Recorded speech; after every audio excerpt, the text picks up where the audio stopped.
नमस्कार, मैं हूं अजय वत्स और आप देख रहे हैं महाबहस।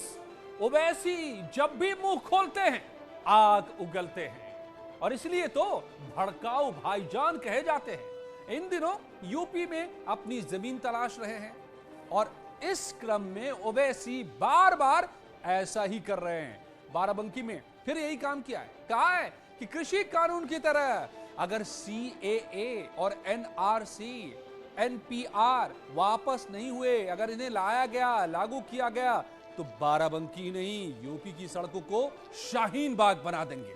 सीधी धमकी। ओवैसी यही नहीं रुके, बड़बोले ओवैसी ने PM मोदी को सबसे बड़ा एक्टर करार दिया। कहा कि एक्टिंग में मोदी बॉलीवुड के सभी एक्टर को फेल करते हैं।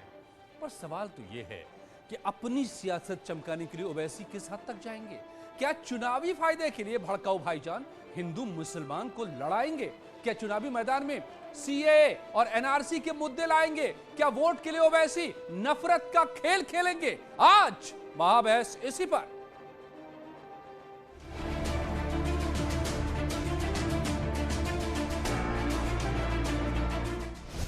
यूपी में फिर भड़काऊ भाईजान। CAA पर शाहीन बाग वाली धमकी। हम मुतालबा करते हैं कि CAA कानून को भी वापस लिया जाए। हमसे मीडिया वाले पूछ रहे हैं कि अगर नहीं करे तो क्या करेंगे? अगर NPR और NRC का कानून बनाएंगे तो हम दोबारा रोड पे निकलेंगे। यहीं पर भी शाहीन बाग बनेगा इंशाअल्लाह। हम खुद आएंगे यहाँ पर। ओवैसी बिगाड़ रहे सूबे का माहौल। CAA लागू है, लागू रहेगा। जिनकी धार्मिक आज़ादी खतरे में है उनके लिए, जो विदेश में रहते हैं उनको ये हमने अधिकार दिया है, न कि अपने देश के लोगों को इससे कोई प्रभाव पड़ता है। Asaduddin Owaisi divide and rule चाहते हैं, वो धमकी दे रहे हैं शाहीन बाग बना लेंगे।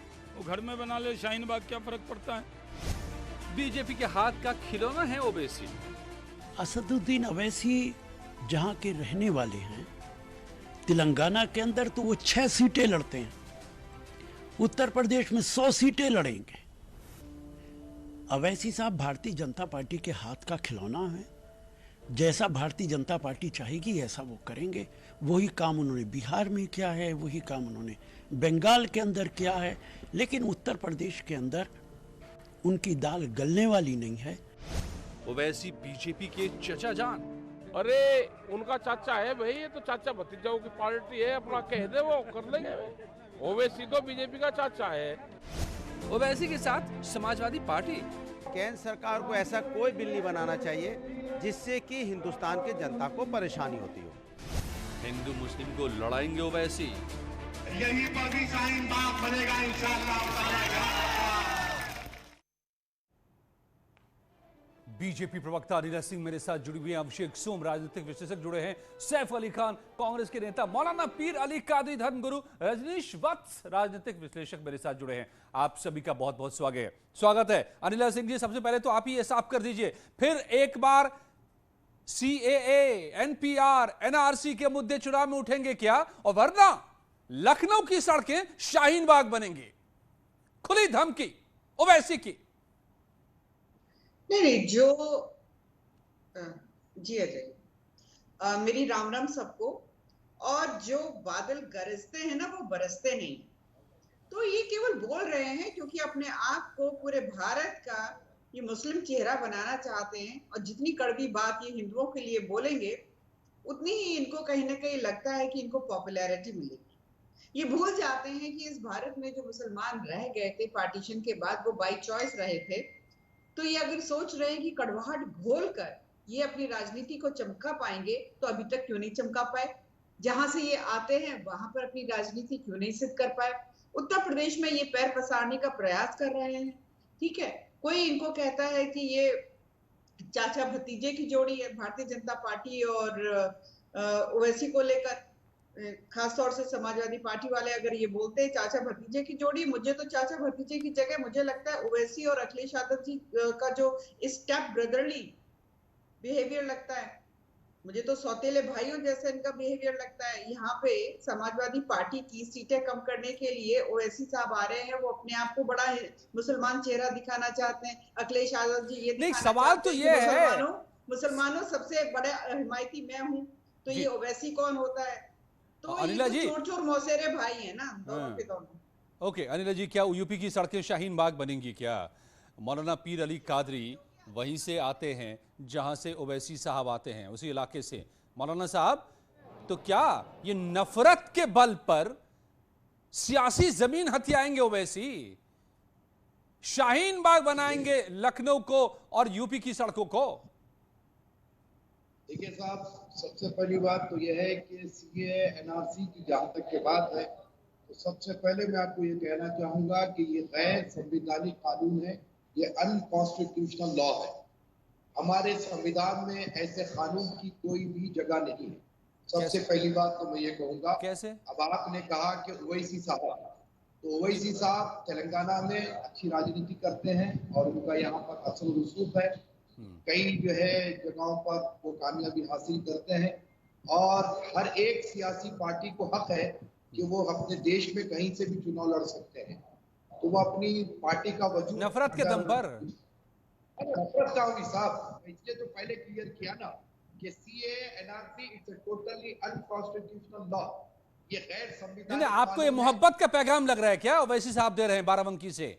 शाहीन बाग बना देंगे, वापस लोग कानून, ये धमकी? धमकी कहाँ हुई? क्या किसानों ने धमकी दी थी? ये शाहीन बाग बना देना क्या होता है? अरे साहब, एहतजाज करने का हक है हमारा, एक भारतीय होने के आपकी आवाज क्यों डूबती जा रही है भाई? आवाज बढ़ाइए जरा, हमें सुनाइए मौलाना साहब की आवाज। नहीं नहीं, आपको नफरत, इसमें मोहब्बत नजर आ रही है आपको क्या? देखिए साहब, मैं ये कह रहा हूं कि एहतजाज करना हमारे संविधान ने हमें हक दिया है, हम एहतजाज कर सकते हैं। तो एहतजाज को धमकी क्यों समझ रहे हैं आप? क्या किसानों ने जो है धमकी दी थी? किसानों ने भी एहतजाज किया। अगर आज ओवैसी साहब एहतजाज करना चाहते हैं एनआरसी के खिलाफ में, तो वो उनका संवैधानिक हक है, कर सकते हो एहतजाज। एक भारतीय होने के नाते संविधान ने हक दिया एहतजाज करने का, हर भारतीय को हक है। अगर कोई बात समझने ना आए तो आप एहतजाज कर सकते हैं। एहतजाज पूरा मन होना चाहिए, ठीक कर सकते हैं, इसमें कोई ये क्यों नफरत है? ये क्यों नफरत है? ये सुप्रीम कोर्ट से पूछिए। सुप्रीम कोर्ट ने कहा था शाहीन बाग के धरने को खत्म करो, नहीं किया गया। ब्लैकमेलिंग, सड़क को बंद कर देना, लोगों के लिए मुश्किलें खड़ी करना, ये कॉन्स्टिट्यूशनल नहीं है। सैफ अली खान, सैफ अली खान, आ रहा हूं। किसी को तकलीफ ना दी जाए, ये बात तो सुप्रीम कोर्ट ने किसानों के धरने के बाद मौका चाहूंगा। ओके ओके, ठीक है पीर साहब, मैं आता हूं आपके पास दोबारा। सैफ अली खान कांग्रेस से हैं। क्या सैफ साहब मोहब्बत का पैगाम बांट रहे हैं क्या ओवैसी साहब यूपी में? हिंदू मुस्लिम के भाईचारे का पैगाम बांट रहे हैं क्या? देखिए, सबसे पहले तो आज ओवैसी का जो ये बयान, जिसके ऊपर आज हम लोग सबके सब चर्चा और डिस्कशन और डिबेट कर रहे हैं, ये भारतीय जनता पार्टी और ये भाई भाई हैं भाई। सबसे पहले आप ये देखिए, हमारे देश में अभी हमारे भारतीय जनता पार्टी की जो प्रतिनिधि ये कह रही थी कि जो बादल गरजते हैं वो बरसते नहीं हैं, तो उसका जवाब ये है कि साहब बिल्कुल ठीक, ओवैसी जो है वो बादल है, वो गरजते हैं, और भारतीय जनता पार्टी वो है जो बरसती है। इसी की वजह से आज जो है पीयू की रिपोर्ट ये कहती है सबसे ज्यादा कम्युनल वॉयलेंस हमारे देश में रिकॉर्ड हो रहे हैं। एसएचआई की इंडेक्स कहती है 8.9 रैंक पे 10 सबसे खराब माना जाता है। नेशनल क्राइम रिकॉर्ड ब्यूरो कह रहा है 41% जो है रिलीजन के नाम पे क्राइम बढ़ चुका है। इसीलिए जो है रोम की व्यक्तिगत रिपोर्ट आप देख लीजिए, आप खुद माइनॉरिटी कमीशन की रिपोर्ट उठा के देख लीजिए कि कितने प्रतिशत जो है क्राइम रिलीजन के नाम पे जो है हमारे देश में बढ़ चुका है, जबकि हमारे टेन्यूर में जो है। अरे तो ओवैसी इसके खिलाफ बोले ना। इनके वक्ता और प्रवक्ता ने कि ये पार्टी आते ही रिलीजन के नाम पे जो है वो करती है, और मैं अपना स्टैंड, अपनी पार्टी का स्टैंड क्लियर करना चाहता हूं। हम लोग सीए एनआरसी इन सब के खिलाफ हैं। ये अनकॉन्स्टिट्यूशनल लॉ है। आर्टिकल 14, आर्टिकल 21, आर्टिकल 26 इन सब का जो उल्लंघन करता है। और धर्म के नाम पे नागरिकता कैसे दी जा सकती है, मुझे ये बता दीजिए, या कोई भी जो आपके पार्टी में। नहीं, एक मिनट सैफ, मैं एक सवाल पूछता हूं। ओके सैफ, आपने जो मुद्दा उठाया कि आप ये अनकॉन्स्टिट्यूशनल है, पीर साहब भी यही कह रहे हैं कि ये अनकॉन्स्टिट्यूशनल है। अरे भाई, आपकी पार्टी में तो बड़े बड़े वकील हैं। राम मंदिर जो जाकर राम मंदिर को काल्पनिक कहते हैं और कहते हैं कि फैसला मत आने दो, आपकी पार्टी के वकील सब हैं, तो खड़ा कीजिए ना सुप्रीम कोर्ट में, करवाइए ना इसको न्यायिक समीक्षा, करवा दीजिए ना गलत साबित। अजय जी, आपने सवाल पूछा, आपने मोदी जी से तो सवाल नहीं पूछा कि भगवान गणेश जी को प्लास्टिक सर्जरी का एग्जाम्पल कैसे कहते हैं? कहां पहुंच रहे हैं हम? एनआरसी सीए की बात कर रहे हैं, आप इसको अनकॉन्स्टिट्यूशनल बता रहे हैं। पार्लियामेंट ने लॉ पास किया है। सवाल पूछा 180 से ज्यादा मंदिर वो जो है अयोध्या, मेरी आवाज में दबा अनिल सिंह जी, रिप्लाई टू कांग्रेस। क्या आपने योगी जी से ये पूछा कि 180 से ज्यादा मंदिर जो है आपने गिरवाने के ऑर्डर्स दे रखे हैं अयोध्या में? क्या आपने ये पूछा बीजेपी से? तो फिर वो पूछेंगे ना कि हजारों मंदिर जिन्होंने गिराया उसके नाम पर कैसे दिल्ली की सड़कें हैं? नहीं साहब, ये खुद निर्मोया खड़ा कहता है। अगर आप मंदिरों पर जाएंगे तो फिर बहुत दूर तक बात जाएगी। मैं बहुत साफ और स्पष्ट हूं, ये वो पॉलिटिकल पार्टी है जो हमारे देश में अंग्रेजों की तरह जो जैसे वो राज कर रहे थे तोड़ के वैसे ही करना चाहती है। ओके, ठीक है साहब। मैं बाकी दो मेहमान और है मेरे पास, अभिषेक सोम है समाजवादी पार्टी से, लेकिन रजनीश वत्स में बीच में आपको लाता हूं, आपके पास दोबारा आ रहा हूं। अभिषेक सोम इसके बाद।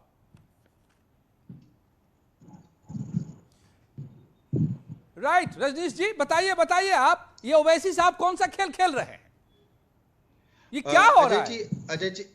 अजय जी, कांग्रेस कम से कम मंदिर और भगवान के बारे में, गणेश के बारे में, राम के बारे में दलील ना दे तो अच्छा होगा, क्योंकि कांग्रेस ने ही सबसे पहले सुप्रीम कोर्ट में ये दलील रखी थी ना, और इनके वकील को कपिल सिब्बल, कि भगवान राम का कोई अस्तित्व ही नहीं है। बात आज हो रही है सीए के ऊपर, शाहीन बाग के ऊपर। अजय, शाहीन बाग, इस बात का मैं जवाब पहले भी दे चुका हूं और आज भी दे रहा हूं।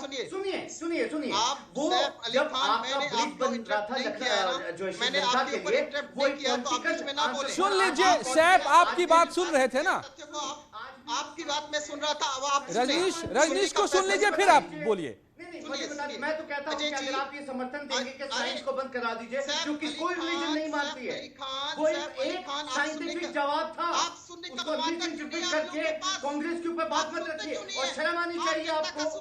आप भगवान गणेश भगवान जी को जब प्लास्टिक सर्जरी बोलते हैं, तब तो आपकी तरफ से कोई चीज सामने आती नहीं है।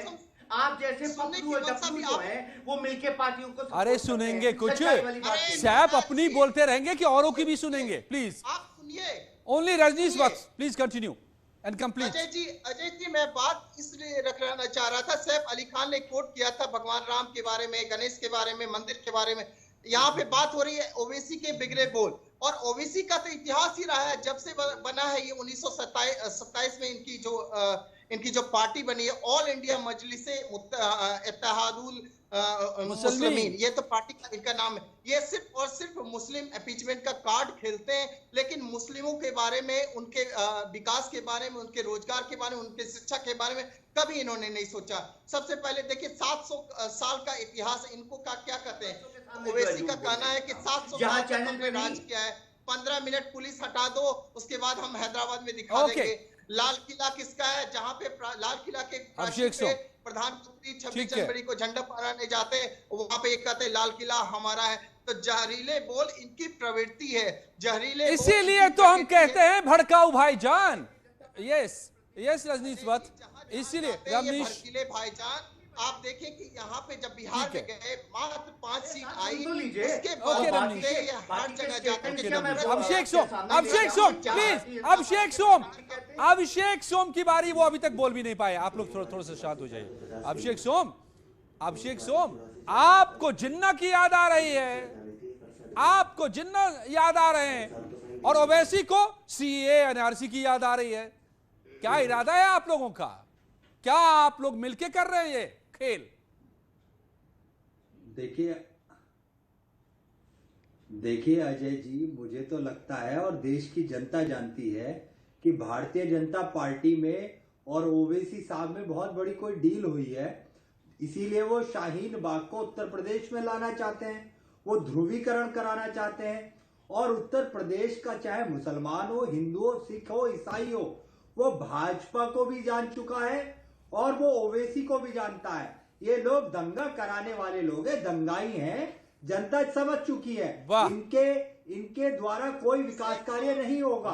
ये लोग लड़ाई कराने वाले लोग हैं और वो डील आपको भविष्य में खुद आप देख लीजिए वो सामने आ जाएगी। इनकी तो डील है, आपकी क्या है? आपको क्यों जिन्ना याद आ रहे हैं? कोई पद का कोई लालच हो। मुजफ्फरनगर के दंगे याद होंगे ना, मुजफ्फरनगर के दंगे आपको याद होंगे ना। सपा की सरकार थी, बीजेपी की सरकार पर जिन्ना को पूजने वाले भाजपा ही है।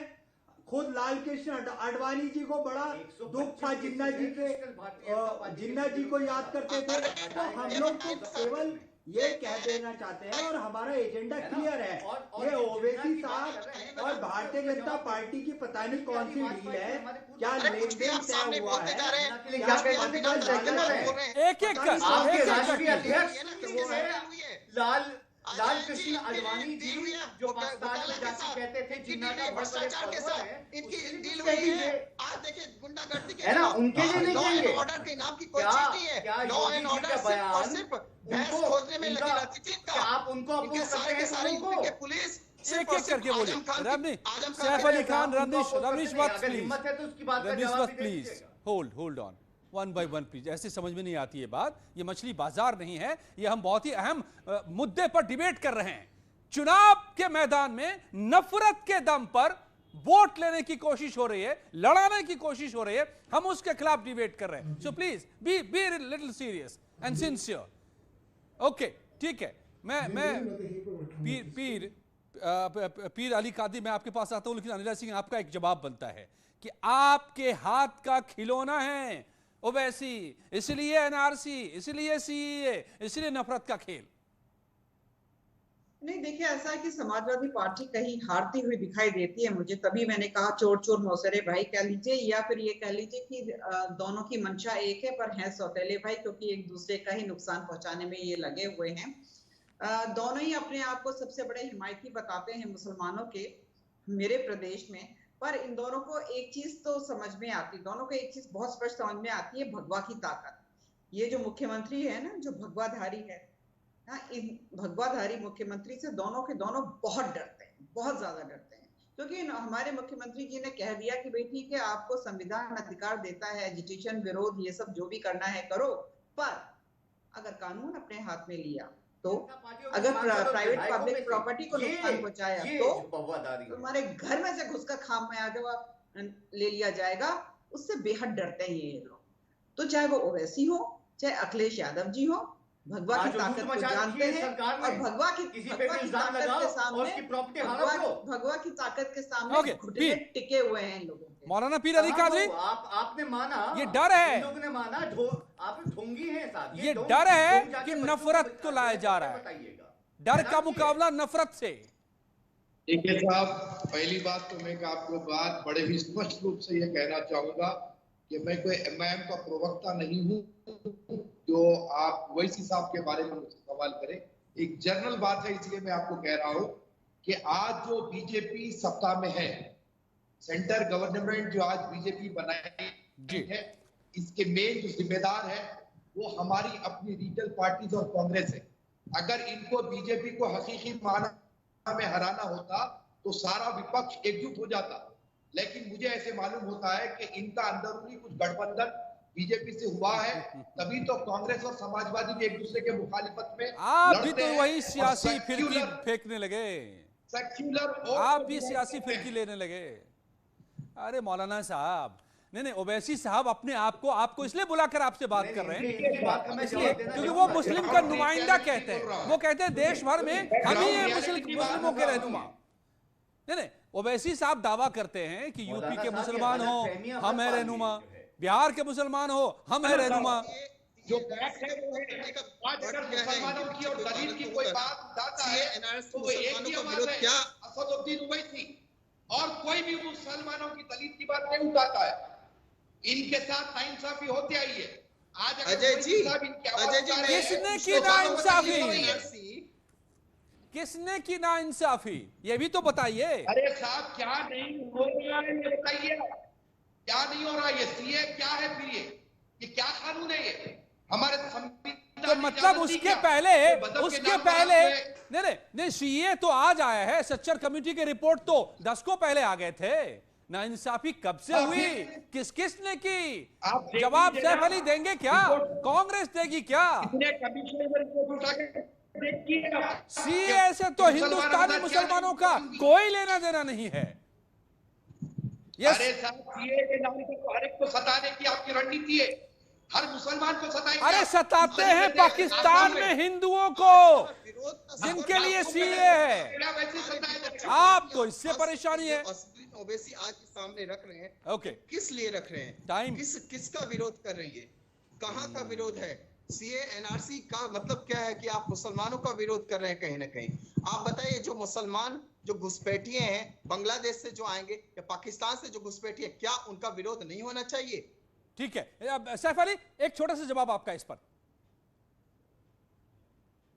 देखिए, मुझे ये जो गलत फहमियां इन्होंने जो अभी कांग्रेस के बारे में जो रखी हैं, मैं उस पर बड़ा स्पष्ट और क्लियर कर दूं साहब। जो है, हम मुख्य विपक्ष सेंटर से लेके हर जगह, हर स्टेट में इस भारतीय जनता पार्टी के लिए, और ये वही पार्टी है जो कहां से निकली, आरएसएस से। वो पार्टी आरएसएस से निकलने वाली जो अंग्रेजों के टाइम पे जिस आरएसएस की स्थापना की गई थी, इनके लीडर जो हैं गुरु गोलवालकर, उनकी किताब पढ़ लीजिए आप। जो है बंच ऑफ थॉट्स, उसमें दिया है कि झंडे को नहीं मानते, हमारे देश को नहीं मानते। इन बातों और अभी हम आपने फिर सावरकर के सपोर्टिंग लेटर्स ब्रिटिशर्स को देखे, तो हम कैसे जो है वो कर सकते हैं? हम तो साहब गांधी जी वाली पार्टी हैं। ये गॉडसे वाले लोग हैं जिन्होंने कत्ल किया महात्मा गांधी जी का। इसलिए कभी हक हो जाता है, कभी मुसलमानों की आपकी पार्टी बन जाती है। मुसलमान का वो नहीं है, ये हमारे देश की हर जनता के लिए है।